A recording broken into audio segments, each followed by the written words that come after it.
Titanic Talk with Nelson Aspen and Alexandra Boyd. Here we feature stories from the independent documentary Ship of Dreams Titanic movie Diaries and everything else to do with the iconic ship. From James Cameron's epic groundbreaking movie to the history and legacy of Titanic herself. Join us and our special guests as we continue the 25th anniversary celebrations of Titanic. This is your first-class ticket to everything aboard the Ship of Dreams. I'm Nelson Aspen, and you're back for another webisode of Titanic Talk with my lovely co-host, filmmaker Alexandra Boyd, who is gaining quite a bit of notoriety for her documentary Ship of Dreams, Titanic movie Diaries. Alexandra, how are you this afternoon? I'm doing really well, thank you. We're nearing the end of our recordings of Titanic Talk for season one.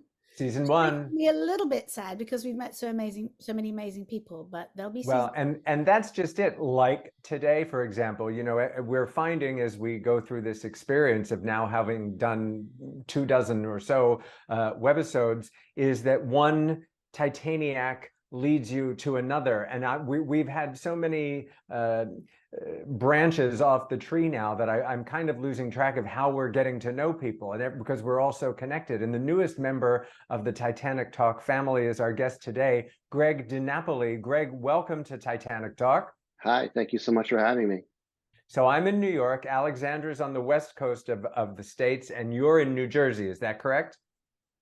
Correct, I'm in Monmouth County, not too far from the Jersey Shore. All right. And speaking of shores, it is your love for lighthouses as an artist. I assume you love them aside from just sketching them so brilliantly, but it's your love for lighthouses, which is how we connected. You were doing a show in Staten Island, an exhibition of your lighthouse work, but I think, if I'm correct, how we came to each other was through the Titanic Memorial Lighthouse Fund, or because the people that are trying to preserve the Titanic Memorial Lighthouse for the descendants of the Titanic tragedy. Tell me, if you can explain it, your origins with Titanic.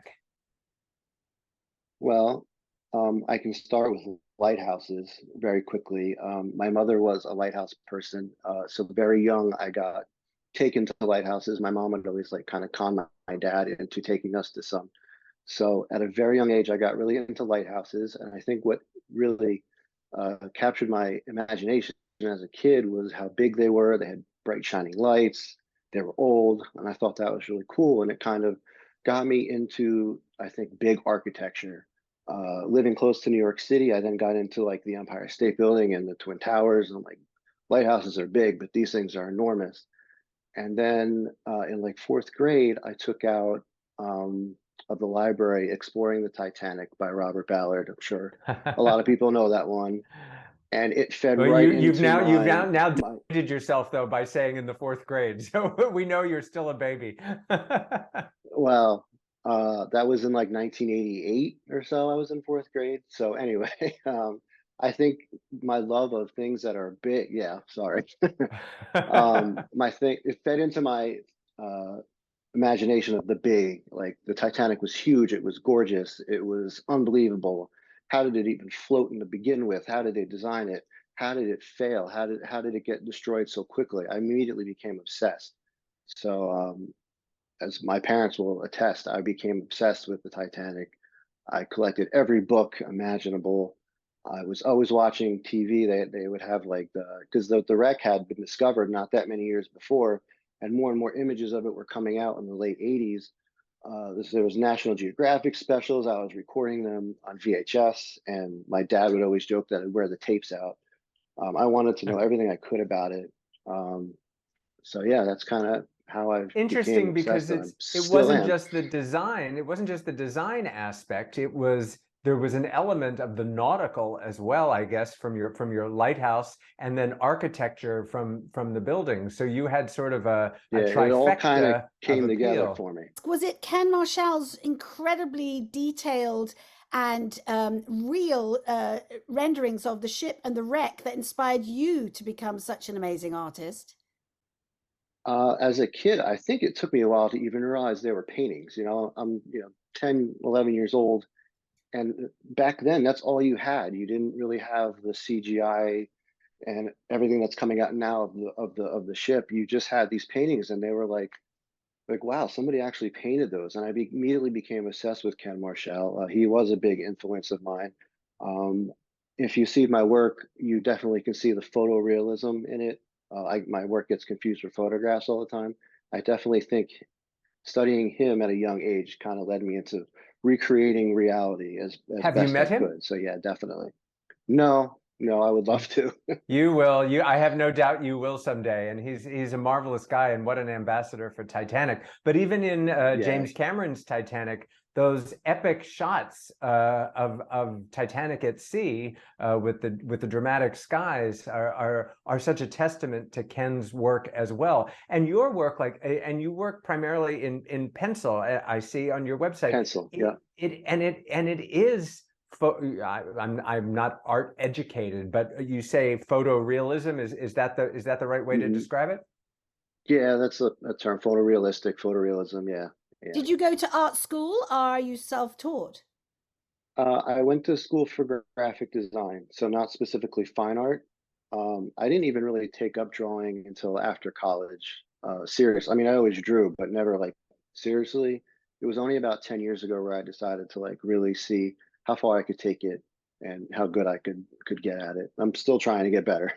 It's hard to believe you could be better. You see, I was struck by your Empire State Building. I was struck by Titanic. Even the shirt you're wearing is one of your pieces. Maybe you can stand up and show us now. We will of course include some photos on the YouTube version of this so that everyone can see. Yeah, But I mean that this it is looks this like a drawing right photograph. here that I put the old graphics over it to make it look like a vintage poster and print it on a t-shirt. But yeah, it's this drawing right here. Yeah. And thank goodness you don't have a couple of young lovers at the front of the ship, with their arms out. What did you think of the movie? What are your impressions of the James Cameron film? Well, I saw it in the theater as a senior in high school. It was the opening weekend. I believe it came out around Christmas time. I think it was like the week before Christmas it came out. So I remember it very clearly. Um, Going into the movie, I was kind of always a purist, and I didn't really like the idea of having the fictional plot intertwined with it. But as I watched the movie, obviously it sucks you right in. But I remember my initial thoughts of the movie were I loved it because I loved Jack and Rose because they ran through the ship so much. I was being chased, and that gave me a way to see the ship. Yeah. I was so incredible, like the sets were unbelievable. It was like it immersed you and it made you feel like you were on the ship with them. And that's what my favorite part of the movie was. Like you actually felt like you were on the ship. Well, And as that's what I someone who had love only talking to seen like Alexandra about. She spent right, however she many got to live months it. there, and Yes. it was built like a ship. It's always fun to hear Alexandra. Tell us about the journey from dressing room to Oh yes, set. and well, I do talk about it in my documentary. They forgot me on the first day. They all went to the set to rehearse in their, in their day clothes, and it'd gone very quiet around me. And I was just chatting with my hair lady, who was doing an amazing job. And all of a sudden, they were like, "We forgot you! Quick, get yourself down to the set, and they just follow around along. You just do as you're told." And I don't know how much you know about the set. It was three stories inside, three stories of the set in, sort of based on the grand staircase inside a huge tank that they filled with water and were able to tip the set. So it really Mm, was tipped. The first class dining room that I stood in was the same floor that they tipped and ran through when it was full of water. But stepping into that first class dining room was overwhelmingly. I can't really describe now how mind-blowing it was to look at the detail, and that you really felt like you were stepping back into 1912. And there was one moment when when they're passing behind me, I'm being sat at the captain's table next to Bernard Hill, Captain Smith, and the whole place was populated with extras, all in Edwardian costume. And and it was like, okay, go. And there were two people who weren't supposed to be there. That was Jim Muro, the Steadicam operator, and the guy who wrangled the cable. So I had this moment of looking around, but you just could totally believe you were in 1912 on Titanic, except for these two guys in cargo shorts and t-shirts running behind Kate and Leo as they walked over to the table. I can't So even imagine. that's how realistic it felt. Yeah, that must Do have you been collect incredible. anything now, Greg? I mean, you said as a kid you had all the books and models and things like that. What, besides your own work, what Titanic memorabilia do you have around the house? I have a rusticle, a really tiny rusticle. I have a lump of coal. Ah, I the have the coal. Lego. I have the, yeah, I know you have one too. I've heard you mention that. I have the Lego Titanic, you know, the big one that came out a couple years ago. Other than that, I don't really have a whole lot. I'm more into the books and the art of it. Now, I mean, all that stuff's online now. You have like So at Halloween, Titanic I Honor and mean, you, Glory and stuff like that. yeah, you would just be, because you're so interested in the design aspect. You know, everybody's got their thing, whether it's the costumes or a particular character's story. But for you, it seems to be the design. So I would think Thomas Andrews must be a personal hero to you. Maybe that's what maybe you should go as. If you ever go to a Titanic convention, you should go as Thomas Andrews. He definitely was. As a kid, knowing he would design the ship was like, wow, this guy. And he was so young. He was in his 30s, and he had gotten so far within Harlan Wolf. I mean, guy must have been brilliant. And I actually got to go to Belfast couple in 2019, right before COVID, and we were at the museum, and then I didn't even know that the building next door was, now it's called the Titanic Hotel, but it's the old Harlan Wolf offices. And I ran over there because I had to see it. We were on a limited amount of time. And you can go into Thomas Andrews' office, and it's absolutely, talk about surreal with Alexandra being on the set. That was like the last time he was in this room was when he left on the Titanic, like the next day. That was like incredible to me. So I thought the Titanic Hotel maybe a little bit better than the museum itself, because you're in such these historic places, Interesting. and being on the slipway. That's what I mean, the museum was great, don't get me wrong, but seeing all these things that you had read about in books and seeing the slipway and all the pictures you had seen where the ship actually was almost better than actually being in the museum itself. Had you gone to Belfast specifically to go to the museum, or did you just happen to be traveling to Belfast? It was my 40th birthday, and my wife said, "Do you want to go anywhere?" And I said, "How about we do a long weekend in Ireland?" And we made it work. We were only there for like 3.5, 4 days, and we took a day trip to Belfast on like a tour. So we had like 3 hours there. So it was kind of rushed, but But you I made mean, that it. was the main reason why we went. I made it. I got to see it. I want to go back.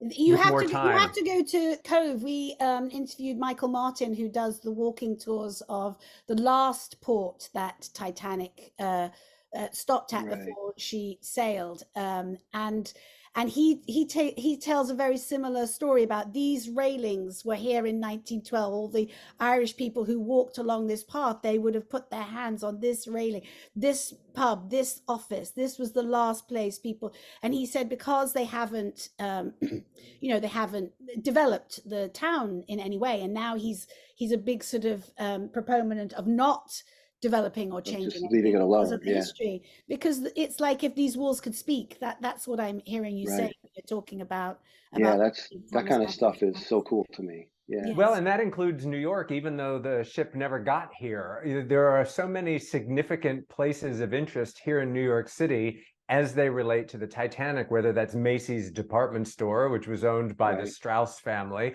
and the subsequent park, the pier where it was set to Pier arrive, 54. and even the Memorial Lighthouse is of interest, and where the And you also have inquests the were old held. White Star Line building is there too, where you can That's see right.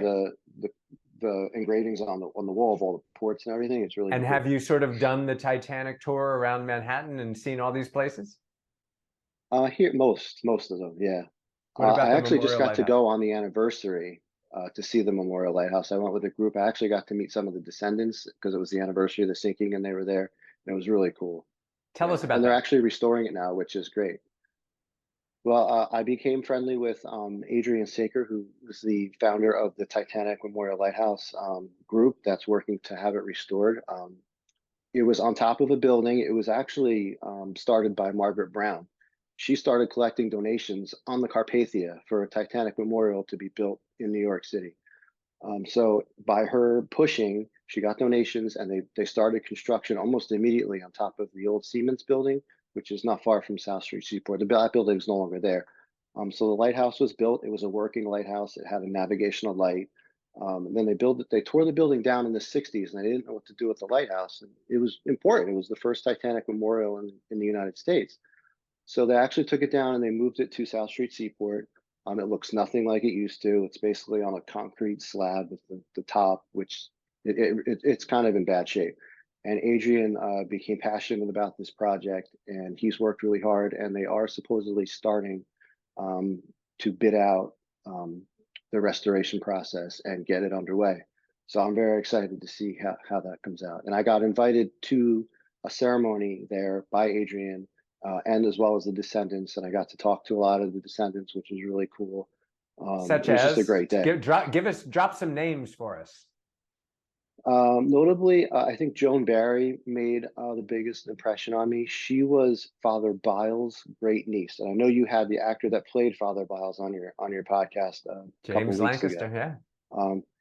yeah. She was his great niece, and he was actually sailing on the Titanic to officiate her grandparents' wedding. That's why he was there, and it was pretty cool to meet her and talk about her grandparents. And it's just meeting people that had such a connection to the ship. Like, I love the ship. I've always loved the ship. I've been into it for 30 something years, but I don't have that connection to it. But meeting people with it is really surreal. It's really cool. It sounds like you have a pretty strong connection to it. I don't think you don't need to be a blood relative to have a connection to Titanic. Can we talk a little bit about your art? Because it really, we've barely touched on it. It's so exquisite. It's so detailed. It really, I mean, you do really have to look and look and look and see. You cannot see one pencil stroke.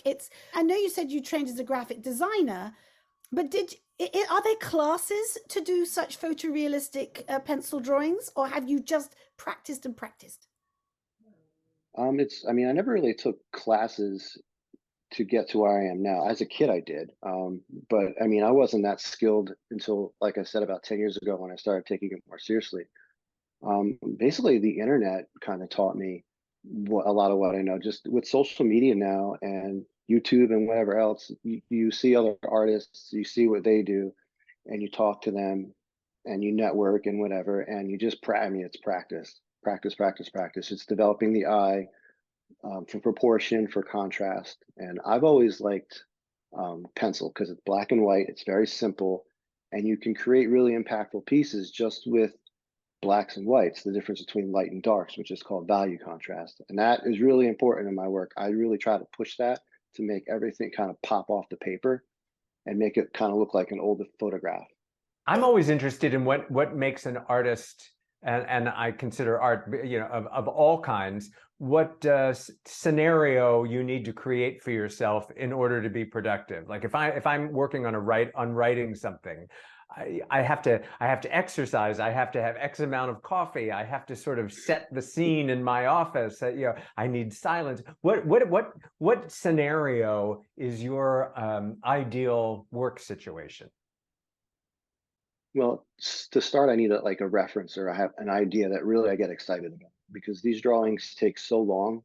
Like this one here, which is on my shirt, took over 100 hours to draw.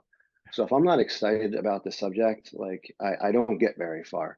So that's the first thing. I need to be excited and want to really spend the time and dig into it.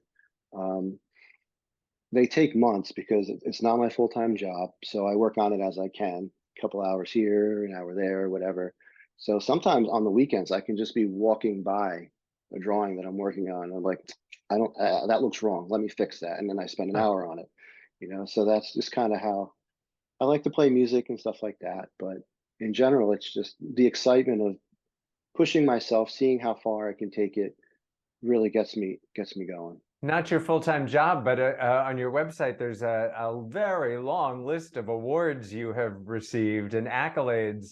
So your work is definitely being appreciated, and that's a good thing. And we it's can for purchase sale? them there as well. Yeah. You sell it? I'm sure there's people listening here who are like, where can I get my hands on one of those, or a print anyway? Do you sell prints Yeah, and I originals? have prints for sale on Etsy, and I have a decent amount of originals that are for sale. Yeah. And what's the Titanic? I mean, maybe you're done. Maybe you're done with Titanic and have moved on to something else. Or I'm hoping you're going to say that there is something else Titanic related that's on your to-do list. Well, I started drawing about 10 years ago. I concentrated mostly on lighthouses and buildings. I didn't really have the confidence, I would say, to draw the Titanic until recently. There's so much Titanic stuff out there with the computer renderings and everything that make everything so realistic. I always like, well, what could I add? Like, could I actually do this and make something, you know, add to the Titanic community? And I finally, after Belfast, I think, I was like, you know what, I really got to do a drawing of the Titanic. So I tried it, and this one was my first one here. It's basically copying a reference of the Titanic leaving Belfast, hence the Belfast connection there. Yeah. And I was like, you know what, that one came out pretty good. I did a better job than I thought. So let me start thinking about a second one. So then the second one I did was my own idea, it was my own composition. I researched it to death. I looked at all Ken Marshall stuff and old photographs and everything. And I came up with my own idea of a tugboat escorting the ship away from Southampton. I put it all together. I drew it. It's much larger than the first one. It took me, like I said, over 100 hours to do it. Now I'm thinking, what's next? I got to do some. I got to do more. I enjoyed it so much. Are you interested in the architectural interiors? Because I see all of your buildings are the outside. As a filmmaker, I'm like, what's it look like on the inside? I know. Should I do the grand staircase? I don't know. It's a Oh completely Yes. different yeah. animal drawing interiors, you know. Maybe But it's on listen, you there's hadn't lots drawn the of things. Titanic before you drew the Titanic. There's the challenge. That's the challenge, isn't it? Right, for sure. I mean, obviously the grand staircase would be one of the things that I would be drawn, no pun intended, drawn to doing. So Well, you say like how you will walk away and then you'll come back and say, oh, I could have done this better. But like, if you were doing a jigsaw puzzle, when you put the final piece in, the jigsaw puzzle is complete. How do you know when your drawings are complete? How do you know when it's time to stop? that's kind of a common question. And I just feel like you just kind of know, like you just can't push it any further. Like every inch of the paper is covered in graphite. What can I do? I mean, yeah, you can always tweak it here and there, but I mean, at some point you just have to stop and you have to say, this is as far as I can take this one. And what's So the process? just kind Once of, you're done, do you take it somewhere and spray it? I mean, like, how do you, what happens? You don't just, I don't know, stick it in a frame. I mean, more or less, yeah, kind of. I spray it with a fixative and then I just kind of put it aside. I frame, they're all framed.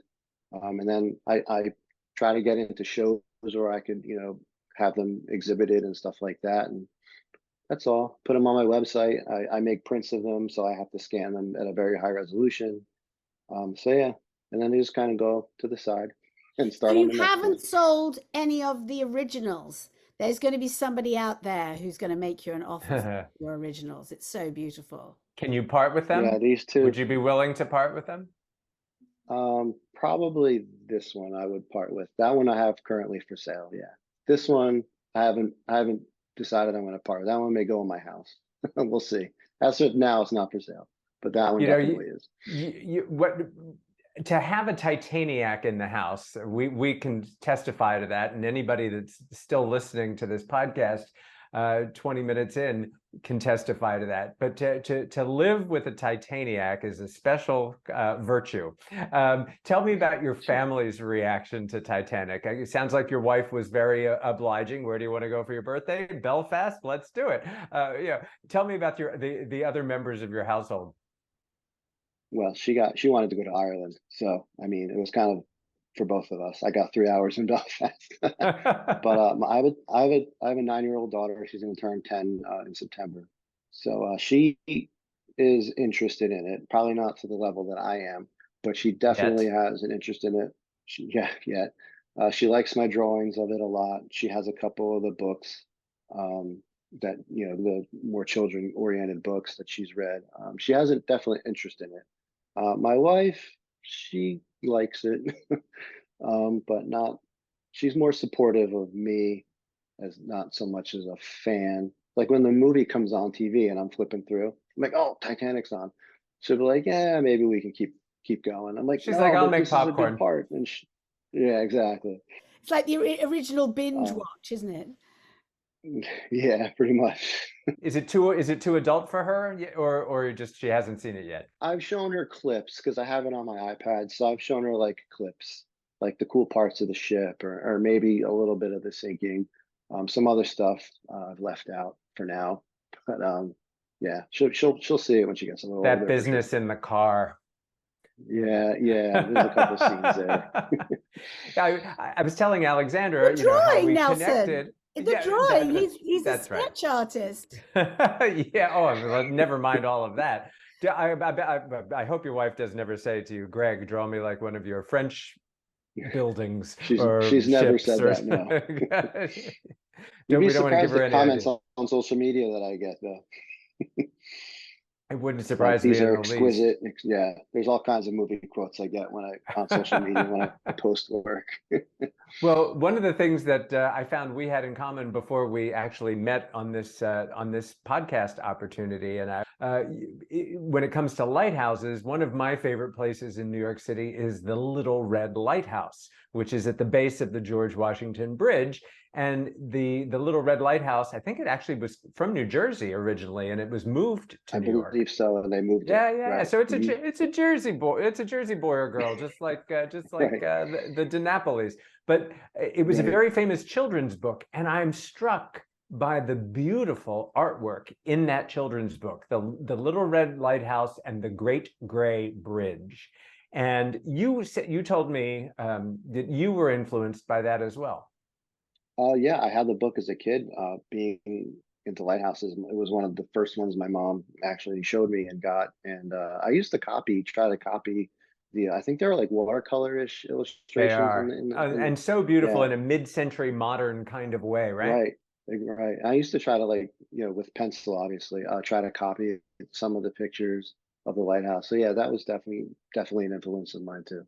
Your mother must have been a fan of the television soap opera Guiding Light, because the logo for Guiding Light, it was always the lighthouse, and like once a I year, the remember seeing that. townspeople would go to the Guiding Light, to the Right. lighthouse in town. I was just telling Yeah. Nelson before we started recording that my first feature film is a narrative. It's not a documentary. It's called Widow's Walk, and it's set on the Suffolk coast, which is the coast is slowly eroding. Everything is just being, they're trying to like King Canute. They're trying to keep the waves back with huge rocks against the buildings that are still there. And Orford Lighthouse, we shot one afternoon at Orford Lighthouse, which was literally teetering on the edge. And we shot, it's a very typical English red and white striped lighthouse, which was no longer in use. Hmm. And a couple of years ago, very sadly, they pulled it down because the sea was literally eating away at its foundations and it was going to fall. And there was a hope that maybe Oh, it would have been taken apart and put back together somewhere further inland, but I don't think they ever raised the money for it. And the local community were just so sad. There's this incredible romance about lighthouses and so many movies set in lighthouses that are ghost stories hmm. or romances or the fog, all this romance to do with seafaring or the people who lost their lives because the lighthouse didn't shine and they foundered on the rocks, that sort of Which stuff. is why we must save the Titanic Memorial Lighthouse. And Greg, I'm Yes. glad you're doing your part. Will you somehow chronicle the process through your sketches? I definitely want to draw it when it's completed for sure, and I would like to go to New York again to see it as it's being refurbished for sure. Yeah. Well, next time you're in New York, when you do that, when you come into the city, you let me know, and we'll go down together, and we'll have a pint in Thomas Andrews' honor, or Molly Brown's, or one of them, for all their contributions to said Memorial Lighthouse. And we You got it. encourage That sounds everybody awesome. to go on Greg DiNapoli illustration.com to see your magnificent work. And I hope future Titanic drawings will be among your projects. The Thank you. They grand will be, for sure. staircase is next. Dun, dun, The dun. grand You staircase. have to do it now because we've tipped you now. Isn't it crazy that there's no actual photograph of the real grand staircase on the Titanic? That's still dry. It's just mind-boggling to me. Well, the Every one that picture of they it is the have is Olympic. of the Olympic, right? Yeah. It's the Olympic It's grand the staircase. Olympic. Yeah. Yes, There's and not an that's what- existing photo of the real Titanic's real Yeah, grand that's staircase. what Peter Lamont would have gone from for the sets of the film. Yeah. And no selfies were ever taken on the Titanic. Like, if it hadn't I been for know. Father Brown, we might not have anything. So can you imagine, like, if today's cruise ship passengers, imagine the photographic. There's no, I mean, Well, hopefully, if that's everything why goes to the cloud, otherwise it's their why cell phones would have all gone down. Yeah, to the bottom it's of why the I'm so grateful for photorealism, for the opportunity for artists like you and Ken Marshall to share your talents with us, to see things we would not have otherwise You ever just have seen. to keep it alive through the art. Yeah, for sure. Keep it alive through the art. There, we just got the episode title. Keep it alive through the art. Greg, Thank you thanks so a million. much. Thank you. Thank you so much. It was a pleasure meeting you guys. If you've enjoyed this podcast, please leave a review. And if you'd like to hear more podcasts like this, hit the subscribe button. For information on where you can see Ship of Dreams, Titanic Movie Diaries, go to shipofdreamsfilm.com. Titanic Talk is a production of Ship of Dreams Film Limited. At Titanic Talk, Nelson and I are looking for the ultimate superfans. Do you have a passion for James Cameron's Titanic or any of the other screen adaptations? Are you an amateur historian with a vast knowledge of the ship herself? We would love to invite you on our podcast. Come and talk Titanic with us and all things aboard the Ship of Dreams. To reach out, email info@shipofdreamsfilm.com. We look forward to hearing from you.